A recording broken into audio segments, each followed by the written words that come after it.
Monsieur le roi, permettez-moi de vous envoyer cette lettre où je dresse l'état des lieux de notre cité.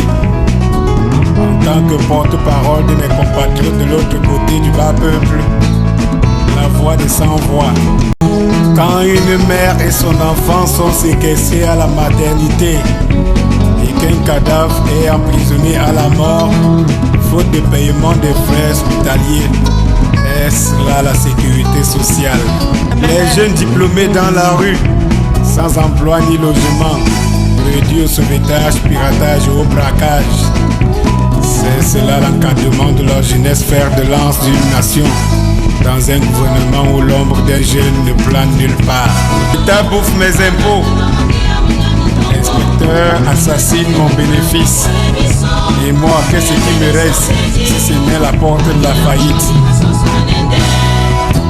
La rigueur nous avons adopté, la moralisation nous avons accepté. Pour retrousser les manches, on n'a pas blagué. Que dira-t-on du bout du tunnel et du fameux point d'achèvement? Non, monsieur le roi, je vous décerne la palme d'or du langage. L'exemple même de notre intellectualisme national.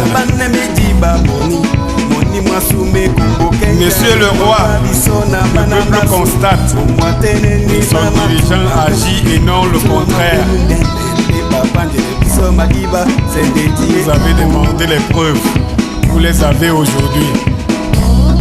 Des prévenus croupissent en prison pendant de nombreuses années en attente d'un jugement qui ne vient pas. Est-ce là la justice? L'Afrique cherche à se débarrasser de ses prédateurs occidentaux. Je m'en vais comme ça saluer le courage du président Bambo, grand président, et son premier ministre Guillaume Soro qui ont su militer pour le bien de ce grand peuple ivoirien. C'est en 2007 que je sors cette chanson. J'étais déjà un engagé et qui indexait directement l'homme qui est là aujourd'hui depuis 42 ans. Et à cette époque-là, je vous dis, on n'était pas nombreux. Il fallait avoir encore le courage pour le faire. J'ai vécu les événements de 2008 en direct. J'ai vu de morts. Moi-même, j'ai été arrêté. Je sortais d'un enregistrement avec mes danseurs et tout dans la voiture.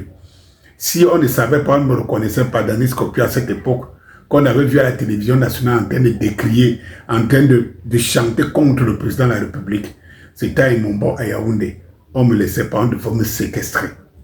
Oui, parce que en fait, tout le monde est constitué un danger.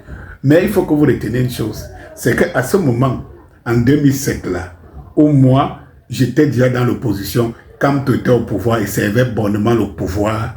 Et Kamto, en 2008, où on tuait les gens, n'avait rien dit, pendant que nous on était dans la rue, les images que vous voyez parlent d'elles-mêmes. Vous devez comprendre. Lorsque vous vous adressez aux gens, vous, les rietons d'aujourd'hui, ou alors ceux qui entrent en politique aujourd'hui par fanatisme, vous devez savoir à qui vous vous adressez. Vous vous adressez. Je vous dis bien que les Kamto nous ont trouvés, mais nous autres, dans l'opposition, ils servaient ce pouvoir. Et nous avons beaucoup à vous enseigner si vous voulez apprendre. Après, si vous voulez rester bête, vous allez rester. Bonsoir.